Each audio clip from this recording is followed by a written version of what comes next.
What's up YouTube? How y'all doing? My name is Beaker and welcome to my channel. On today's video, we're going to be going over Season 5 Reloaded's Good, Better, and Best ARs. Now, I was actually on top of it this time. I was able to get this thing out right away, even though I was on vacation all last week.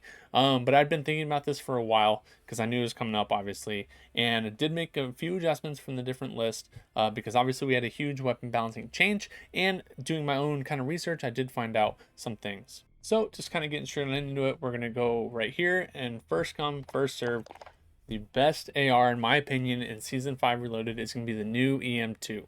Now, I know obviously as you can tell here, I don't have it unlocked all the way, but I was able to actually get this on someone else's pickup and it looked like this was the same build. Obviously instead of the suppressor, we're going to have the agency suppressor instead. But this thing doesn't beam by any means. Like, you definitely have to be good with it, but if you hit your shots, especially at long range, because there's no damage drop off, which we're going to look at, this thing's insane. So it's TTK is less than the Cold War AK, but its DPS is actually better than the Cold War AK. I don't know how that makes any sense at all, but basically this thing hits like a truck. Each bullet is just pounding away at people. So that's why I decided to make the EM2 that much better. And it really just took me actually getting a hold of this thing, because after, I'm a stats guy obviously, and looking at the stats, I was like, the Cold War AK should beat this thing out. Cold War AK just really doesn't, because of all the different kinds of multipliers. So this is the new number one in my opinion. So need to work on ranking this thing up. Number two is, of course, my favorite, my personal favorite, the XM4. Still going to be the same ranking as it was last video, and the same build as well. Nothing really changed. We did get a small nerf to like the different barrels. All the guns across the board took like a 2% nerf in recoil and horizontal and vertical. Honestly, it's not a huge difference at all. If you're used to the XM4 like I was, rotating over with the nerf really wasn't that big of a deal. And I think a lot of people, and I keep talking about this gun a lot on YouTube and everything like that, and I'm telling people like, try the XM4, try the XM4, and people just make excuses. Oh, it's hard on controller. I have a controller. I play on fucking controller. So that's obviously not it. And then some people say, oh, I'm on fucking console, so it's harder with the FOV. Obviously, I don't know. I have a PC, but I did have a console back in the AMAX days, and I was on controller, obviously, and I did okay. And I'm not like the best player in the world, so I think some people just want to make excuses about stuff. Just try it. Give it like five games. Give it 5 games. This thing's insane.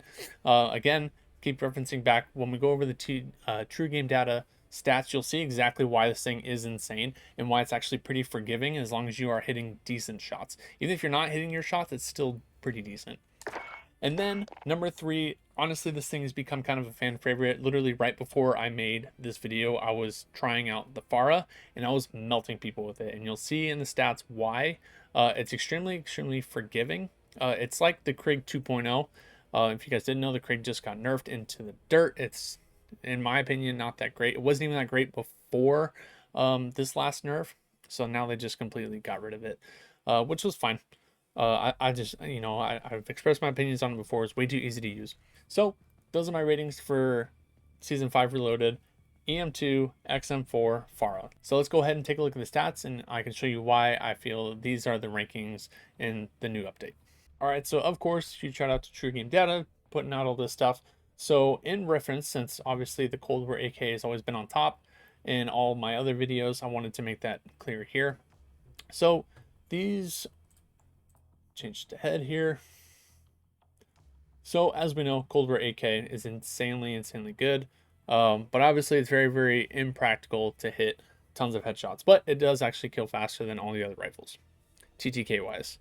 Until this large drop off, and then it's tied with the XM4.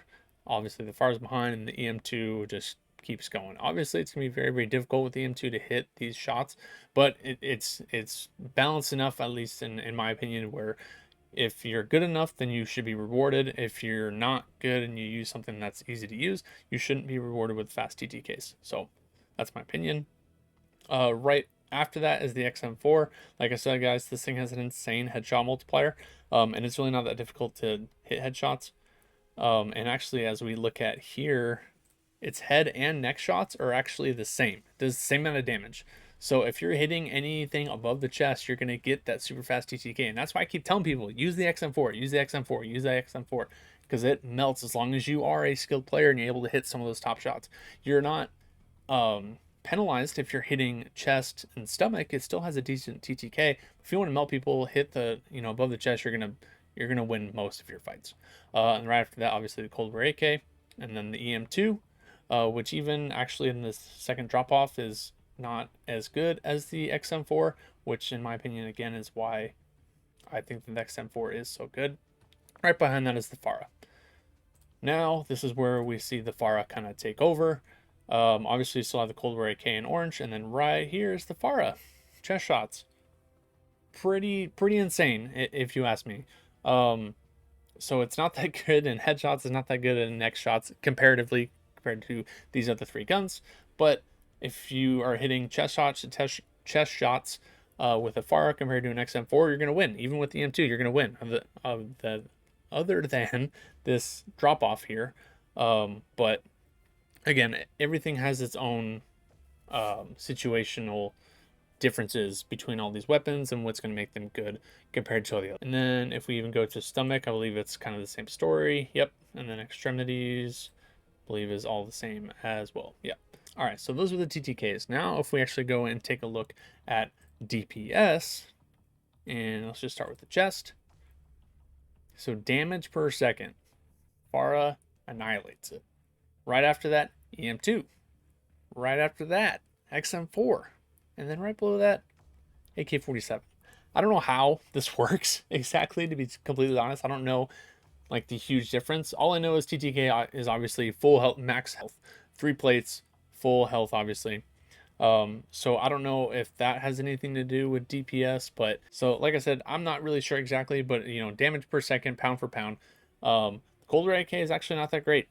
And I started to kind of see that the more and more I used it, was just wondering why I was losing as many gunfights as I was after seeing, like the TTKs and stuff, and this thing was the fastest, and it just wasn't, granted, if you hit like 2 headshots, you drop your TTK significantly, but that's really hard to do. So, that's why I just use regular chest shots right here.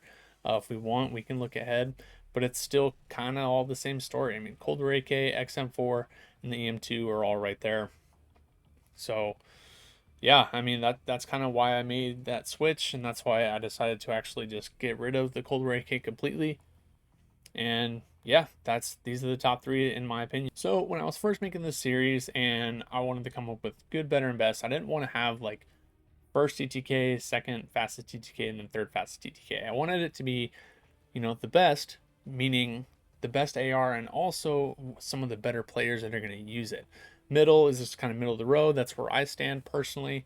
I'm not a pro, obviously, but I'm not like, Recon Randy or anything like that just camps in buildings the entire game. I'm pretty aggressive, so that's why the XM4 suits me really well. It rewards me for hitting good shots, but also is a little bit more forgiving as well. And then the Farah, in my opinion, is, like I said before, the Creech 2.0. It's very easy to use, especially with the build I'm going to show you guys. I didn't like the Farah for the longest time. And then finally, after tweaking it and figuring out exactly how I wanted to build this thing, it's very, very fast. That was one of my biggest gripes, was the ADS time was terrible. And then I've kind of gotten used to the reload time, because it does have really slow reload time in my opinion. But we'll go over the build of that later. But anyways, so the Farah is just, it's easy to use, and that's where I wanted that good category to be. Was I wanted something that was going to be easy for most people to just pick up and just be able to point and shoot and not have an issue with it, and but also still be very, very viable. So I feel like the Farah fits that perfectly. Like I said, I was having a ton of fun with this. You guys are going to actually see later next week, I'm going to post that video, that gameplay I was just doing. This thing absolutely melts. Paired up with OTS 9, I was frying. I was having so much fun. So it's definitely a good break. Like I said, I was on vacation for a week, so not using a higher skill gun like the XM4, slowly building myself back up with the Farah was actually really good. All right, guys, so just being extremely fast here on the builds, because I know how I have been rambling for a while. So on the EM2, obviously we're going to have the agency suppressor, which I just don't have unlocked yet. The task force barrel, because this thing does recoil a lot, so we're going to want the most recoil control as possible. Action arms 3x optics is pretty much the standard optic we've been using on all the Cold War long range ARs. 40 round mag, because this thing shoots even slower than the C58. So you really don't need 50 round mag, and this thing's already slow enough as is. So I think adding any more of an ADS penalty is just not going to be very good. And then obviously we're going to have the task or the Spetsnaz grip, which obviously I don't have, or the field agent, whatever the equivalent is to just getting the best vertical and horizontal recoil control. So that's the EM2. The XM4, all the same build as before, agency suppressor, task force barrel, because it has the best recoil control out of all the other barrels. The Axial Arms 3X optic, the 60 round mag, and the field agent grip. And then the FARA is a little bit different. So they have the Groove suppressor, the Liberator barrel, which actually has more vertical recoil. However, it has less horizontal bounce, which is obviously the harder recoil to control. We'd rather have vertical recoil, so that way, and it's a lot smoother of a pattern as well, less jarring, and which with a long range build is what you want. So definitely use the Liberator. Plus, we don't have the ADS penalty like we do on the Spetsnaz RPK barrel, because this thing does have a very, very slow ADS, so not penalizing that is huge. The 3X optic, and then the 60 round mag. I was using the fast mag for the longest time, but like I said before in my intro, kind of gotten used to the reload times, and again, we don't want to hurt the ADS time anymore, so just the regular 60 mag is fine. I ran the Spetsnaz grip on it. I know a lot of people run the speed grip. I didn't personally like it. I think the Spetsnaz obviously has more control, which makes sense. Obviously, the pros do back that up, but I just kind of heard hearing rumor people saying that the speed grip was better. I personally didn't think so, but definitely give it a shot. Let me know what you guys think. So that's it. That's season 5 Reloaded. Good, better, and best ARs. Let me know what you guys think down in the comments. I know we had a huge change. Let me know what you guys think. Did your gun that you use the most get nerfed? What are you guys looking forward to use? Let me know if you guys have any suggestions. I'm more than happy to try out anything. Our meta is so open right now. Definitely want to give more guns a shot. Another Garou is actually really good right now. I've been actually kind of playing around with that as well.